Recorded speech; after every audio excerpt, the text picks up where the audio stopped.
So hello everyone, welcome to today's webinar, Covid-19, the rising risk of cyber attacks in Asia Pacific. Thank you for joining us today.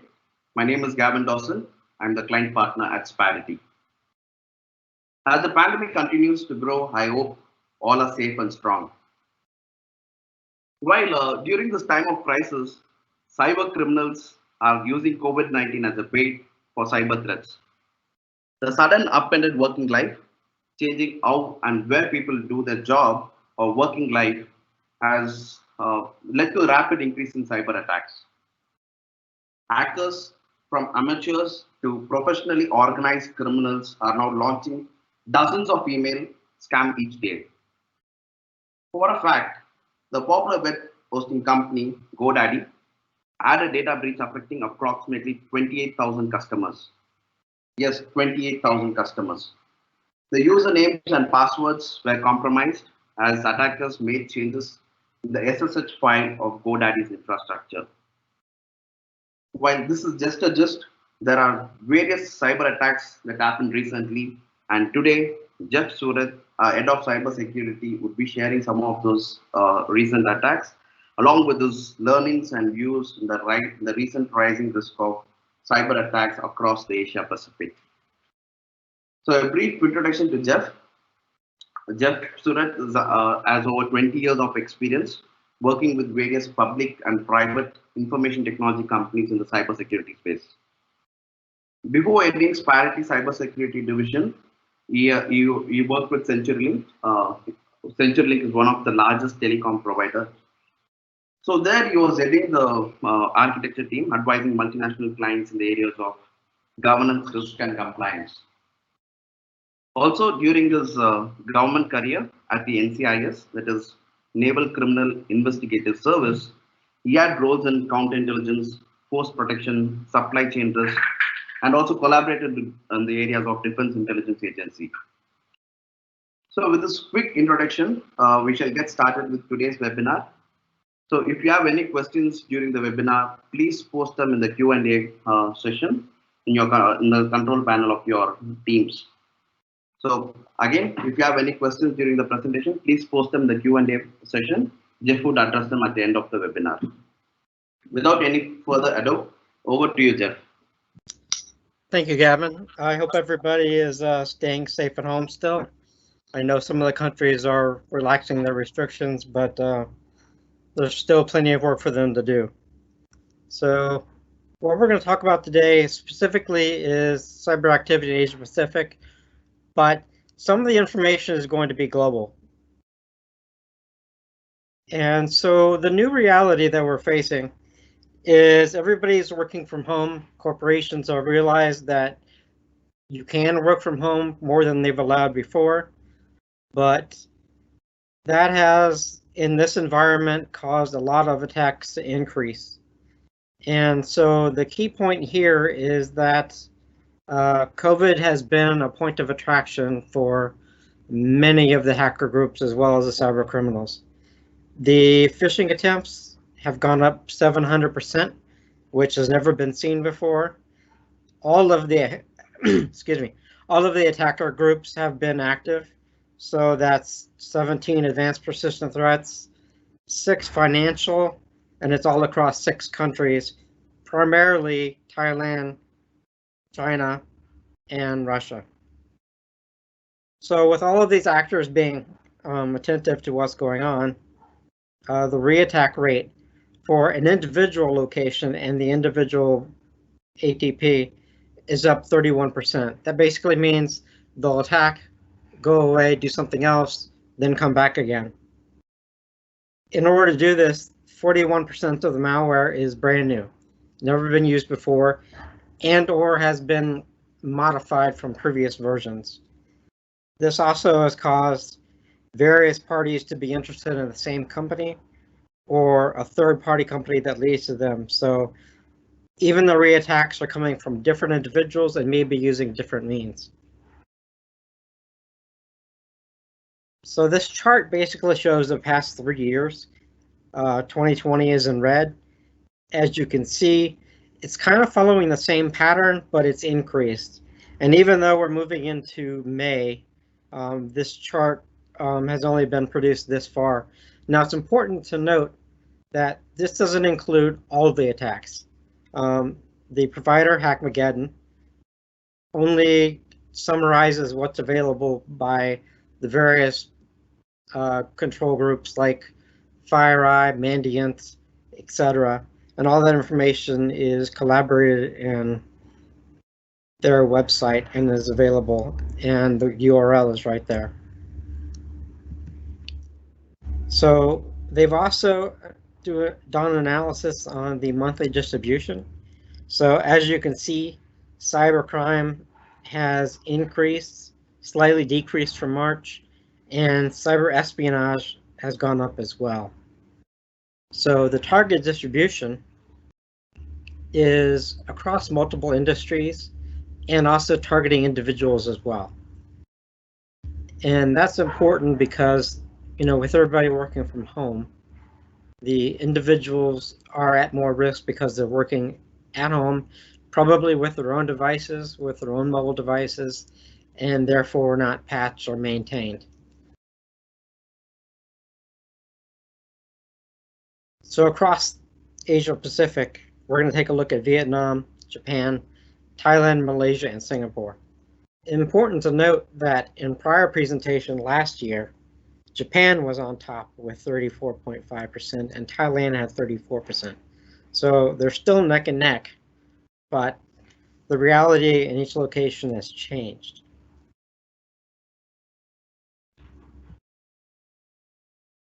So in Thailand, there are a lot of issues mainly around the industries and support themselves. The one thing I didn't note here is that most of Thailand is using Windows 7.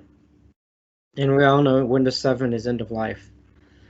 And so there was a test by Windows to cover as many hard drives as they could. And so 84% of the hard drives are infected with malicious software and 69% across the entire region. So that means Thailand, Vietnam, China, etc., all using old malware and remaining to be infected. So recently, not surprisingly, mobile and banking Trojans have gone up. Botnets, like I said, have always been there. Crypto miners are there for Bitcoin, but mobile is becoming a serious problem across Asia Pacific. And in Thailand in particular, the CERT or the SOCs that are associated with each company aren't doing a very good job of keeping up with what's going on. And most of them aren't acting on the alerts they get. Important to note here that we'll get into it later, but third-party risk is also an issue in Thailand. So Singapore has an operation there. They've already lost 1 million this year. And Hoya Japan, also a third party, has had a compromise as well recently as March. And their account activity dropped 40% because of the attack. The attack happened with their office in Thailand, but it also reached the office in Japan. And the key issue is going to be across the board, shortage of security talent and third-party exposure and mobile security, pretty much across the board for Asia. In Japan, there are many companies that actually haven't had a security policy or increase in security posture.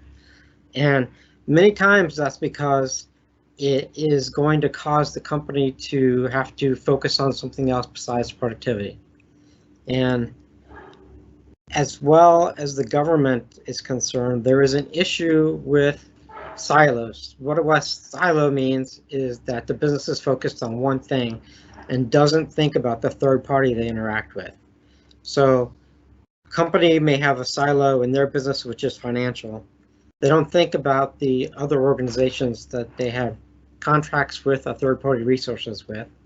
It also affects the government, the industry of manpower may get hacked They may not want to report it to their third parties.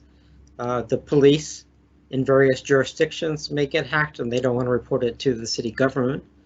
Military gets hacked and they don't want to report it. So that silo is maintained and it affects the stats that we get as security professionals to see what's going on.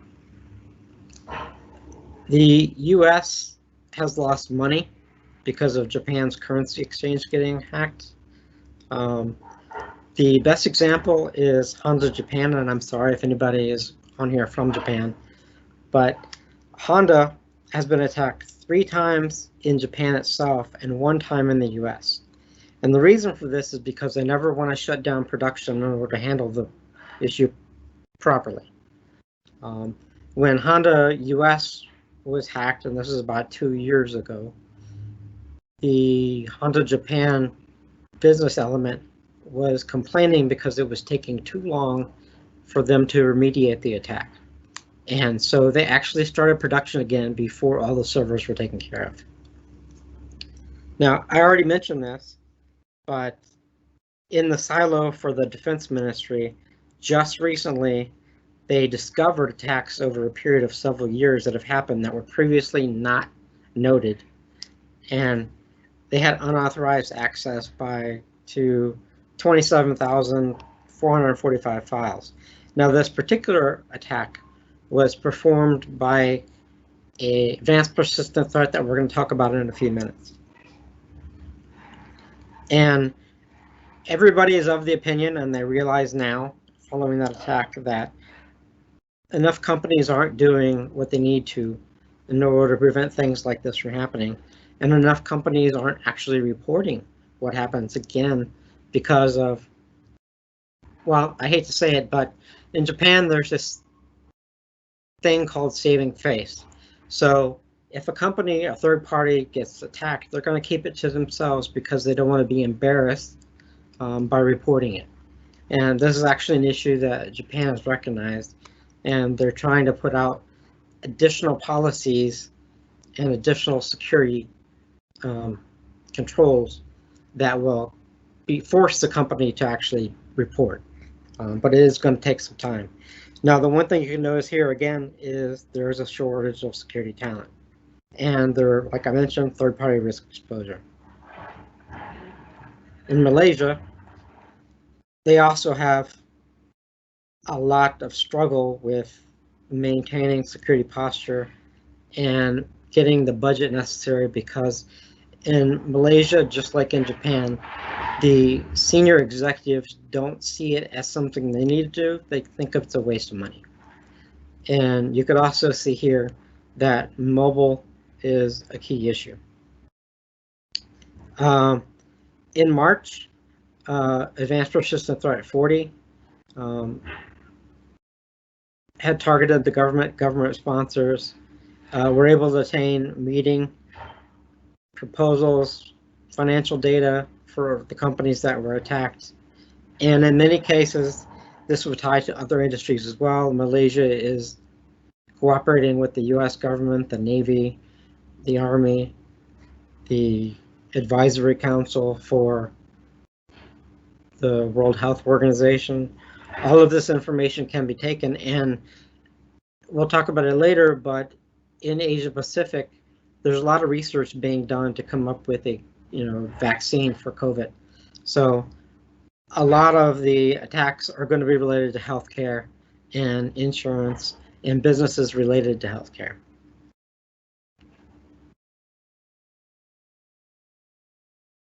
Vietnam is another large issue with running with Windows 7, again, end of life. And they are a major target from 2018, 2019, and this year for advanced persistent threats, mostly from Asia, but sometimes from Russia. And we'll, again, talk about Russia in a few minutes. So they also have a high contamination rate. So basically, any surveys done by Microsoft have shown that 8 out of 10 computers have been infected with some form of malware. And actually, even after remediation, it's still very high. And I don't know the exact statistic, but I can pull that up for you later if you'd like me to. They also have an issue with offline threats. And offline threats mean USB, CDs, DVDs. It's actually surprising in this day and age that they have offline threats, but many of the advanced persistent threats from Russia 4 or 5 years ago used to drop USBs and infect your computer that way. So it's very interesting that it still happens in Vietnam, but it's very, very common. The number of computers infected in 2019 have gone up 3.5%, which means 57% roughly of computers nationwide were infected. They also have lost 2 million Vietnamese user account information, and this is actually the largest attack in Vietnam, and this happened in 2019. And it was focused on maritime. Again, they have relationships with every other country and participate in many exercises with the US. So this could become an issue. Also, Vietnam's Force 47 is actually run by the Ministry of Public Security.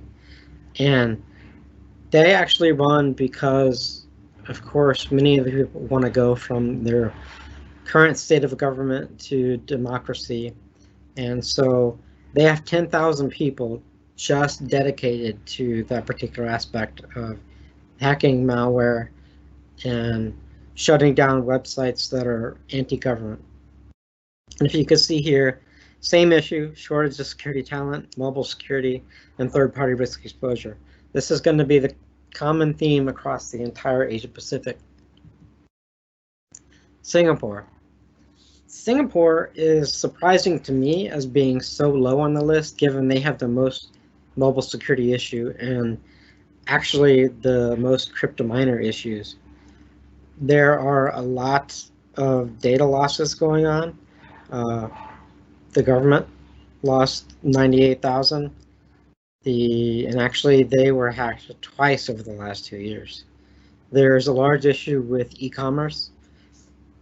If you know, Singapore has been trying to do a lot of automation, do a lot of mobile banking, make life easy for their people. And a lot of times this has caused a little bit of an overlook in security posture and third-party risk. And some of the policies affect the employees. So you could see that malicious employees are at 31%. Now, usually this happens when somebody doesn't get a promotion, they don't have proper training, they're not getting paid enough. So what happens is they get a long period of time off, just like Japan does. So when they get their bonus, they will actually leave the company and go on two-week, 2-month personal sabbatical. And as they leave, they will either share information to another company or get hired by that company and then take the information they got from the other one and pass it on. So surprisingly, it's a huge issue. And like I said, the widespread use of e-commerce and digital banking are making them a large target for cyber criminals, not as much as advanced persistent threats.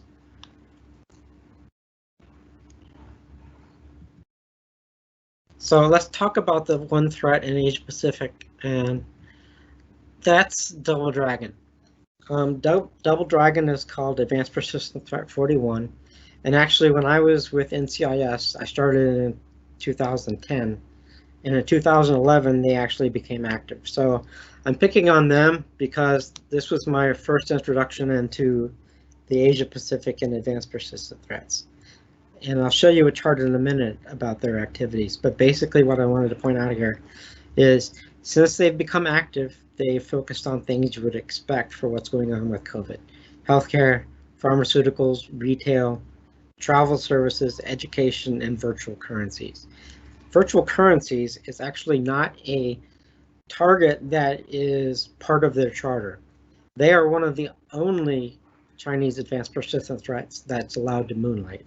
And by moonlight, I mean they do cyber in the morning for normal business hours, and it's focused on pure counterintelligence activities, or trying to identify an individual, or learning the ties from one individual.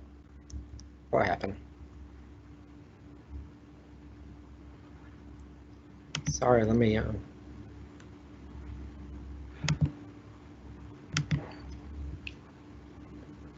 learning the ties from one individual to another individual. And I actually have an example. So my first personal travel to China was in 2015. And this was before the Office of Personnel Management in the US was hacked. And I went in, got my visa, no problem, went through, did my tour, came back, no issue. 2 years later, after OPM was hacked and they had additional data, I arrived, I think about 6 o'clock in the evening, tried to go through security, and I was pulled aside. And everyone speculates that because at that time they had already done the analysis, already started using advanced AI to make connections with people at their roles and their experience and where they've been and what they've done before. So I was pulled aside, and I ended up spending the night in the airport in a little room, and somebody would come every hour and ask me questions. And I had to remember what I said before, and of course after hour 13, 15, you're getting kind of punch tired. And so you have to make sure you're giving them the same answer. So this is the type of work that any advanced persistent threat will do, but it's just my personal example of what happened to me. Others have gone there and have their hotel bugged, etc. But it's usually advanced persistent threat 41. They work in 14 countries, mostly Asia Pacific, but they also focus on Switzerland and the United Kingdom because of the banking ties. They also identify compromises, and if we were to go in and fix the compromise, they would come back in within a week or 2 weeks and redo their activity and be back in no time. And I already mentioned that in their off time, they're allowed to do performance cybercrime for their own personal gain. It's not something they have to pass over to the government. It's for themselves. And like I said, they're the only known group to be allowed to do that. So again, let's talk about the history. So this is my projection. This isn't an official projection. But you can see in 2019, they were kind of quiet. They focused on education, telecom, and high tech. The prior year, 2018, they did more. So my prediction for 2020 is this little red line here, that they're going to focus on everything in that red line. So it'll be the most work they've ever done in my years of tracking them.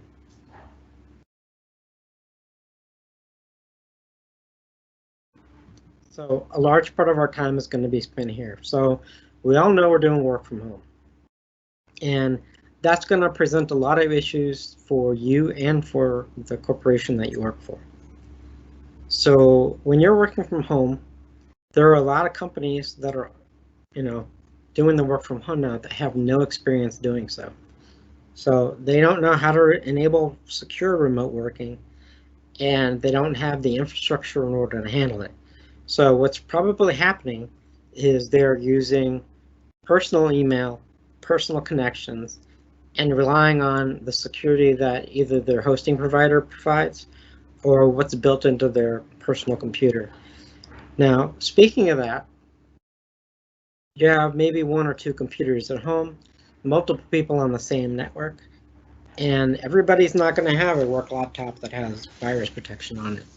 So even though you're protected, are the other people in your house, your office, wherever you're quarantined at, are they protected? So basically, this results in lack of cybersecurity and lack of IT support. So if you don't have a VPN service going back to your company, or if you don't have security in your house, like a personal firewall on your router, something provided by your network for those in Singapore is probably Singtel. They will offer you more security than regular at home. There also is going to be an issue with bandwidth. So we already know that cybercrime is an issue. So if somebody is doing cybercrime and they have access to your network, they have access to your computer, they can put a Bitcoin miner and suddenly you have no connectivity, or you have less connectivity than you think. And you may or may not notice that, and doing things like rebooting hasn't fixed it. Indicators like that might mean that you have an issue with your laptop or your home computers being used as Bitcoin miners, which will actually only run in the evening, and in some cases they can be throttled to not actually appear that it's working until you have to do something very low, like doing a stream or a presentation or a meeting with more than one person, over video. It also challenges supply chains for your business. So if you have services and you have a business help desk, suddenly the help desk is working from home, you're working from home, it's usually about 30% of people that work from home for a business. So then it suddenly is 100% or almost, and you have software as a service. So Office 365, that could have issues. You could also be, again, using your own device, which is not secure. So you have issues on those devices, you're calling your help desk, you're using a BYOD, bringing your own device, and you're saying, hey, I've got this problem. The help desk is going to have no idea how to help you because it's not in their support, and they usually use scripted methods to deal with your issues. And if your issue is too complicated, then of course they'll pass it up. But if you pass it up to the second tier, the third tier, again, it's a personal device. They're not really going to know how to help you. So this is going to affect your payroll, your HR, your legal team, and your IT compliance team. So about right now, or at the beginning of the year, is usually the first instance of IT compliance. And they would go through, talk to the managers, talk to IT, talk to cyber, talk to the audit team, and see what your compliance is like. And if everybody's working from home, they don't have access to the systems they would have access to, there is no compliance. So you actually won't know what your threat issue is because it hasn't been done. Likewise, your PCI DSS audit is about this time. And that, again, is not being done. I know several companies have reported that they put it off until third or fourth quarter, which is 2 quarters too late. There are also other issues. Current cybersecurity policy. Again, if you're a company that doesn't usually work from home, then you don't have a policy to apply to the situation. Likewise, if you have an employee who's not following cybersecurity policy, they have a perfect excuse because that doesn't cover what they're doing, especially if they're doing it intentionally. Again, we already talked about the increase for bring your own device connection to the business network. That may not be pushed out. You may not have security on your phone if you're using that for Microsoft Exchange. Also, there's Office 365 for your phone. And they also, and I put it over here to the side, you may be using different types of devices and they might not have the security they need. So you could be using iPhone, which is iOS. You could be using any other type of Android phone, or you could even be using a Huawei phone, which is now separated from Android and using the Hongmi OS. So you won't have the security for those devices. And if you haven't extended your security to all the endpoints, meaning those phones, then chances are you're going to have to go back to work in the office and deal with the compromise. Also, security compliance issues. So if you previously allowed people to work from home, then you're going to have compliance issues with device, operating system, those types of things. And you're not going to have compliance because you haven't done the education for how to be compliant. Now, if it's done in a rushed fashion, just like every company has done, especially overseas here, the U.S. is not doing so well in that.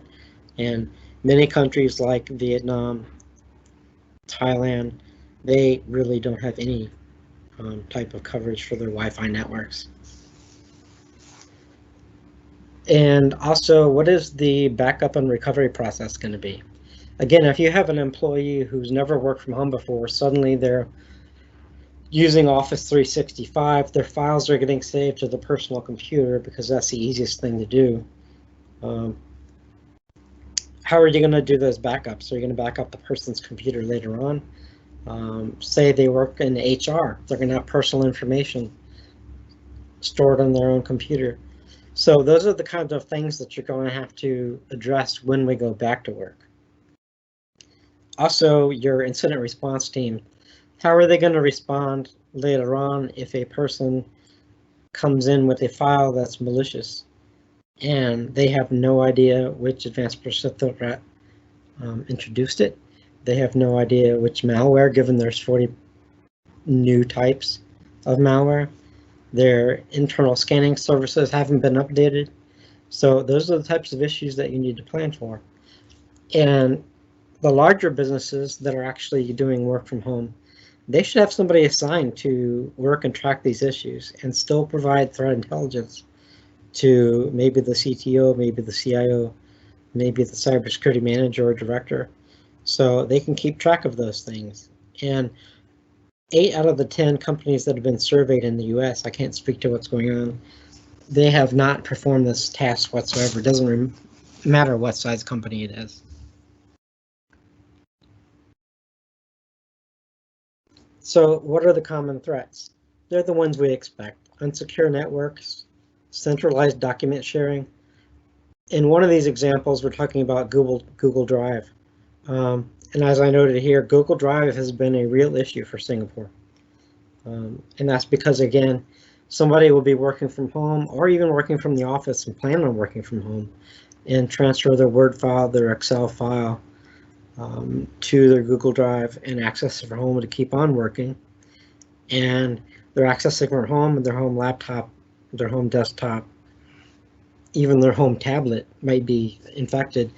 And so they transfer that file back the next day, and you've introduced the malicious actor into your internal environment, and now they have access. And that ties into an unintended breach. So usually unintended breaches, like I said, are low tech. It's probably somebody who's gone to a website on their personal device and responded to a spear phishing attack. Again, somebody who's already got an infected device and they have that spreadsheet, they have that Word document, and they pass it back. The latest issue, and this started when everybody was working from home, is basically tied to Zoom. I know a lot of people use Zoom. I know they had 20,000 people join Zoom after we all started working from home, but Zoom was pretty much open to these 4 security issues. And in a lot of cases, when they did a large investigation, there were 15,000 recorded videos out there for people to just watch. So if you're using, again, Zoom, and you're talking about personal information, you could have HR talking about issues, you could have security talking about compliance, you could be talking about a new to market thing that you're bringing forward. I know, again, in Japan and Singapore, there's a lot of enterprise banking applications going online. So that type of information could have been leaked while you're using Zoom for teleworking. There are other types of eavesdropping attacks. Again, most commonly they would happen in an environment where you're doing work at a coffee store, you're doing work at a remote office. People would use things like Zoom.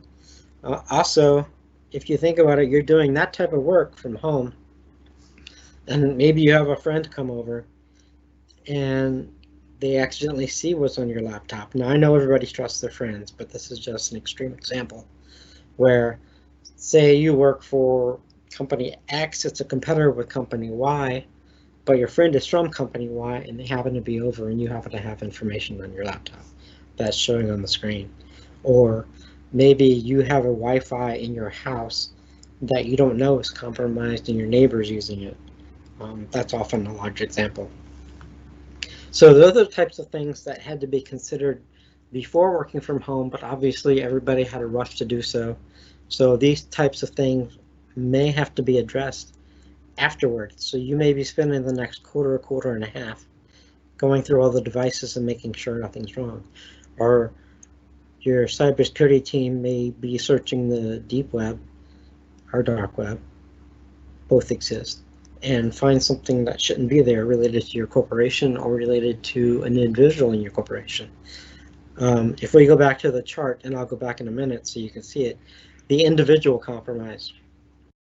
That could be targeting CSO, CEO of your corporation, which are actually, the key target actually isn't the CEO anymore, it's the chief operating officer and the chief accounting officer.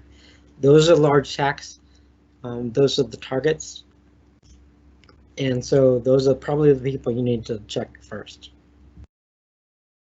So how to be safer? So it's pretty rudimentary. So keep your device up to date. Don't download mobile apps that are unofficial.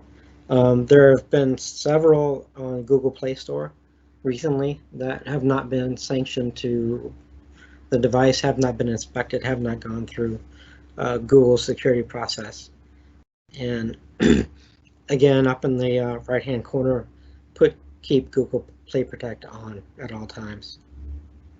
Also, if you have a doubt, there are Virus Total is a website where you can go and check to see if something should be installed on your device or not. Again, that's pushing the responsibility down to the individual, but in these days, it's probably wise to do so and be aware that you can.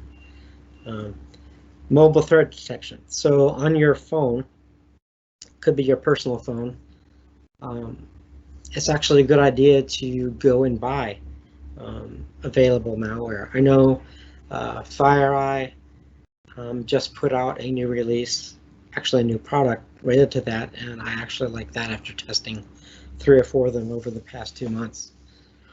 You can also, of course, use there's one from Cisco, there's one from, I think it's a third party out of Israel. I'm sorry, I can't remember the name right now. But again, you could ask those questions and we can look it up in email later. But these are the basic things that you could do to be safer. And again, most people are checking their email on the mobile device or the personal laptop. So even on the laptop, you can use those same types. So let's talk about mobile malware. And I'm sorry, but we're going to pick on Android. So in the last 2 months, there have been 2 new examples of malware.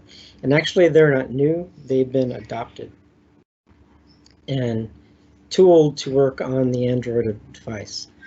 So most are focused on banking. So again, this is going to be a big issue in Singapore and Japan, less of an issue in Thailand and Vietnam. There have been targets of over 200 different financial applications related to banking, cryptocurrency wallets, and it's been actually across the board. So Australia, United States, and Europe. I didn't actually put the Asia Pacific countries on here because it actually hasn't been proven, because EventBot is actually brand new. It was just emerged in March and it hasn't been around a while. And most people doing the assessments believe that this is a beta version, and beta means it's out there for testing and isn't the final copy. But it has infected these companies right here, and they are targets, and you'll see there's a larger list of targets, but the large one is Capital One UK and HSBC UK. If those are compromised, then chances are that software, that malware, is going to work on Capital One over here and HSBC over here.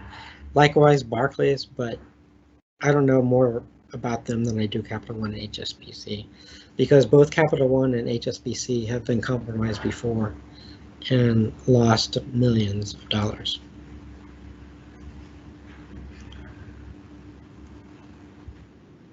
So this list right here, and I'm sorry I didn't put the company titles next to all the corporations, but this list is basically all of the available target information that we know for that bot. Again, it's in basic, so I'm sure the list is probably larger now since we're heading into May, or actually in May.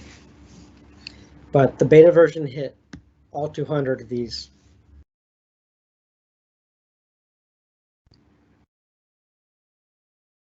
And then this is a brand new. This was actually announced 4 days ago. So all of the Android phones, except the ones that are in China, have mobile device managers. So basically, that limits what you can do on the device, as well as limits what you can download on the device. It's very similar to what iPhone did whenever the government decided they were going to use iPhones for all the government organizations. So essentially, this is actually not common. This is a service. So that's why it's called malware as a service. So you can rent this malware and do what you want to with it, basically. Like I said, it's a variant of an existing software, existing malware, and it's also in beta form. And the first rollout was to test against a large corporation. It was an international corporation, and by the time they detected what was going on, 75% of the devices, we're talking about Android mobile devices, had been compromised already. And I can't really go any further into that about what was lost, what was not lost, and the actual company, because it's still under investigation. But basically, this is a malware as a service, but it also has a second role, which is mobile remote access. So if, again, your device is connected or VPN'd into your corporate environment, if somebody were to take control of your device using the remote access Trojan, then they would have direct access to your internal business as well. So basically, it logs all your keystrokes. It remotely connects to TeamViewer if you're using that. And like I said on the earlier, there's a large focus, especially over in here in Asia, on financial application and money transfer, and again, cryptocurrency wallets. And so it is basically the focus right now is only banks and financial institutions, as well as established cryptocurrency wallets and miners, which actually mean Singapore, Japan, and Thailand. So basically what it does is it's installed, it takes over your permissions, and then this screen that I show over here on the right hand side is what you would normally have locked down. So you can't have switch access, you can't have talkback access, and usually a corporation will lock update. But if this malware is on your phone, it'll keep prompting you over and over again to open update, and the minute you do is the minute it gets taken over. And again, that's one of those nagging things. So at first you're like, I don't think this is a good idea. Oh, I wish this thing would stop. Oh, okay, maybe it's something the corporation wants me to do.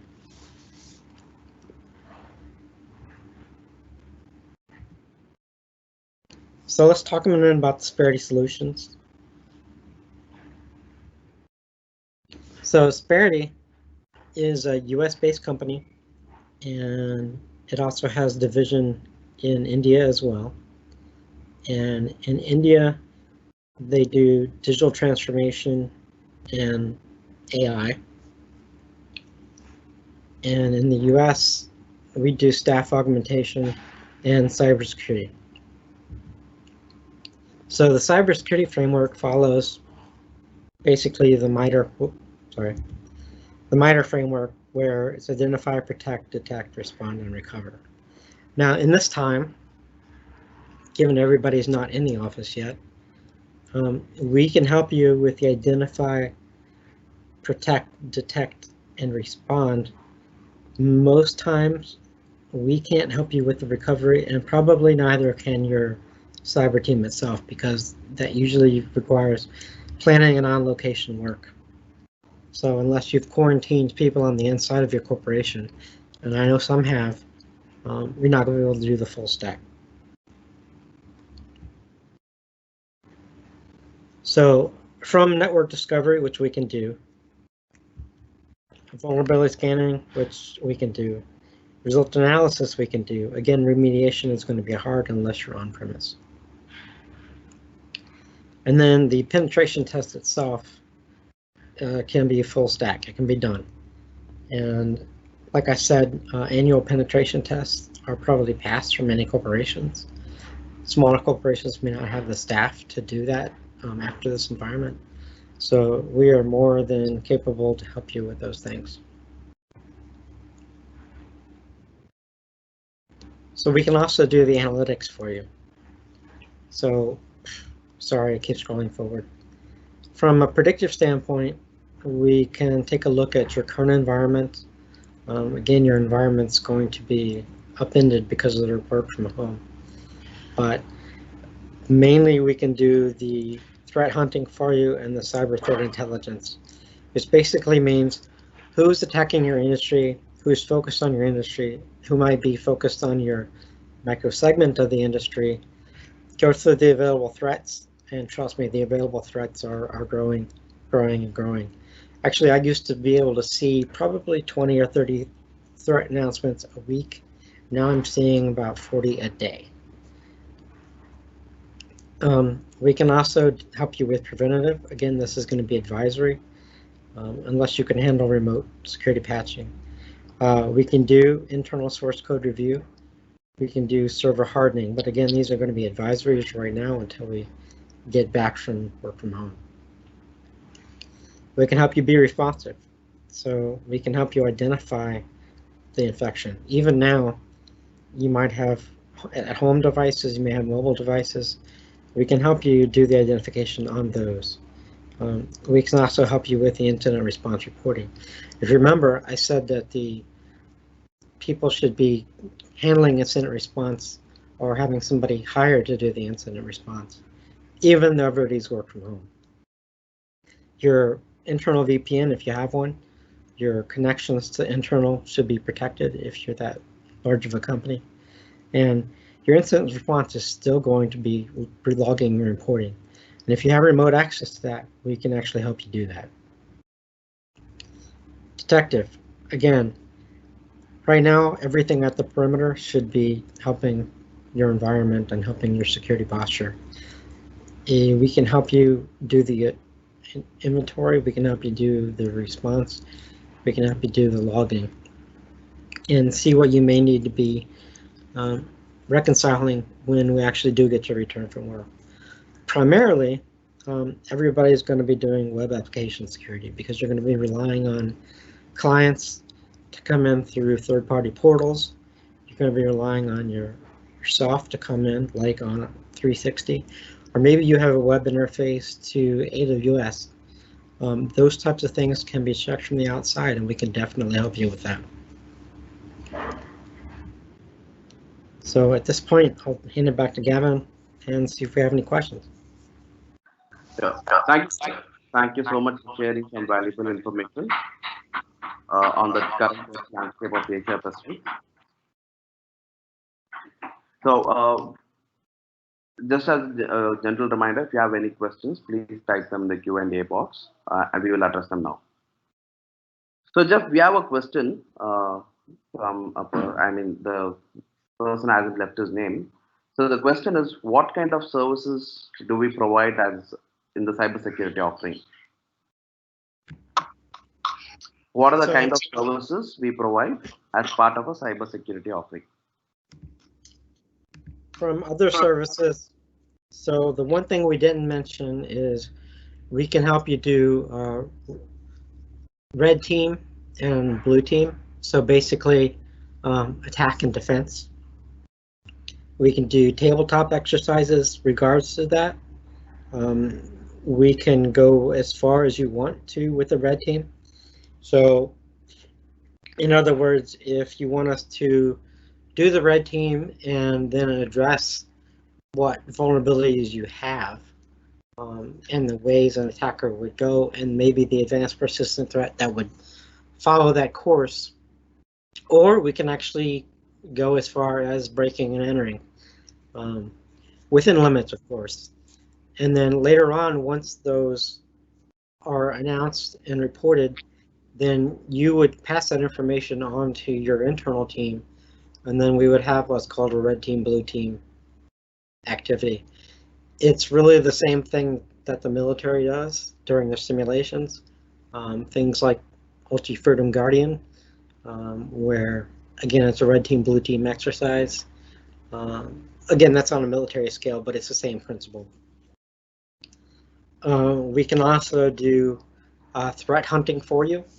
So we can take your logs, normalize them, and then as we go through them, we could probably find things that your internal team hasn't found. An internal SOC usually has SOC 1, SOC 2, SOC 3, and then they have the threat hunters. Maybe you only have the internal budget or the internal resources and training to go to SOC 3. We can actually come in as your threat hunting and go through your logs with you.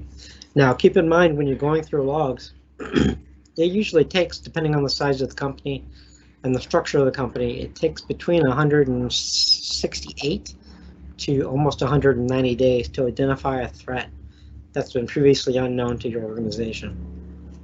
Also, we can go through and do an external analysis based on your industry and respond to you with, okay, this website is malicious, it's targeting your industry, and come up with a list. So right now, and I stopped actually counting, between January and the end of March, there were 7,000 or 8,000 domains spun up just to talk about COVID.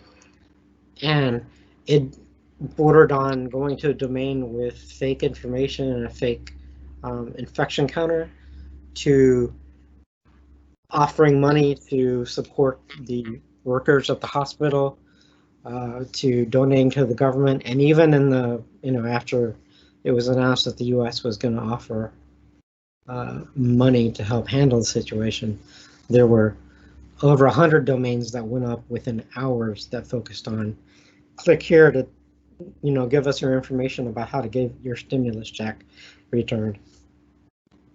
So that's pretty much a broad line of what we can do. There's also mobile device security. Again, we talked about that. We can perform analysis on that and also do advise on how to secure your application. There are several mobile applications being developed right now, especially in Asia Pacific region, mostly in Singapore and in Thailand. And once your code is in the beta stage, we can actually take that code, take your application, of course, sign a non-disclosure agreement, and actually go through and see if there are any security holes within that code itself. Gavin, did I forget anything? I think you pretty much covered the services offerings. We have a next question, Jeff, regarding cyber analytics, the last slide that we spoke about. So the question is, do we provide cyber analytics as a service or a product? Cyber analytics as a service. And I missed the last part of that, Gavin. Yeah, so they were asking about whether we have a product around cyber analytics or is it only services that we provide? I think, yeah, you have answered that. We provide services around cyber analytics. Yeah, services for now.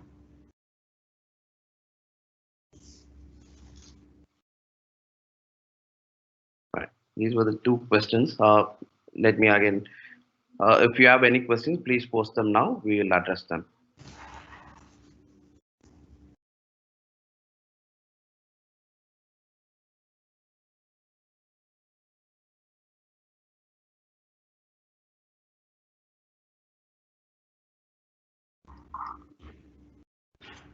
Jeff, I think it looks like we have covered all the questions. Is there anything else that you would like to add before we wrap up? Well, actually, I just want to reinforce the third-party risk. So also by this time, the first third-party risk assessment should have been done, and chances are it probably hasn't. So just like your third party probably hasn't had the time or the access to perform their assessment of their own company. And I already highlighted that it happened to the Singapore and Japan operating inside of the third party out of country.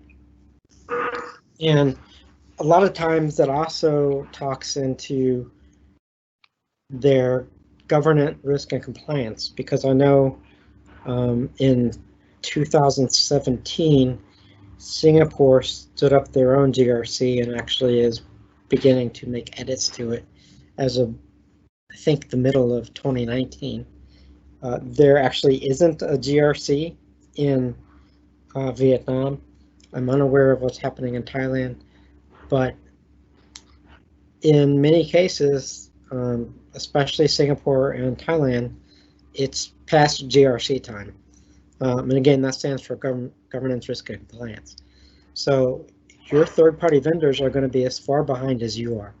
So in my opinion, and this is just my advice, the first thing you need to do when you go back to your office and begin operations is to begin to address third-party risk at the same time with your audit team and your IT team as going through your own devices. So it should be a parallel effort, but I would definitely do third-party risk first.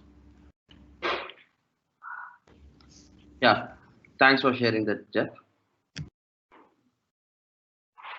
I think we have come to the end of the webinar. Thank you everyone for being part of today's webinar. We appreciate for being here. I will get in touch with you with a feedback form and also the recording of this webinar. I hope there was a lot of learnings in terms of how you can be vigilant from cyber threats, and I hope you implement these within your organizations.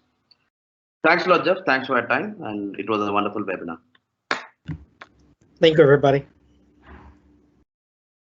Bye.